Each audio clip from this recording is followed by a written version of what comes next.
చిత్తూరు జిల్లా పూతలపట్టు నియోజకవర్గం బంగారుపాలెం మండల కేంద్రంలోని 1-2 సచివాలయాలకు చెందిన 37 మంది వాలంటీర్లు శనివారం బంగారుపాలెం మేజర్ పంచాయతీ సెక్రటరీ శంకరయ్యకు రాజీనామా లేఖను సమర్పించారు. జగనన్న గెలిపే ధ్యేయంగా పనిచేయాలనే ఉద్దేశంతో పూతలపట్టు నియోజకవర్గం నుండి డాక్టర్ సునీల్ కుమార్ను ఎమ్మెల్యే అభ్యర్థిగా, చిత్తూరు ఎంపీ అభ్యర్థిగా రెడ్డప్పను గెలిపించుకోవడమే ధ్యేయమని రాజీనామా చేసినట్టు తెలిపారు. జగన్మోహన్ రెడ్డి పరిపాలనలో 5 సంవత్సరాలు వాలంటీర్లుగా పనిచేసిన ఎంతో సేవలు అందించామని ఆనందంగా ఉందన్నారు.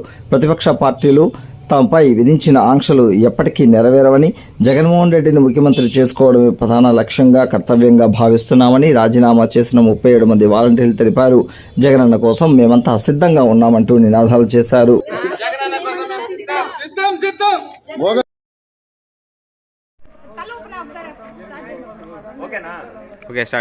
జగనన్న కోసం జగనన్న కోసం జగనన్న కోసం జగనన్న కోసం జగనన్న కోసం జై జగన్ జై జగన్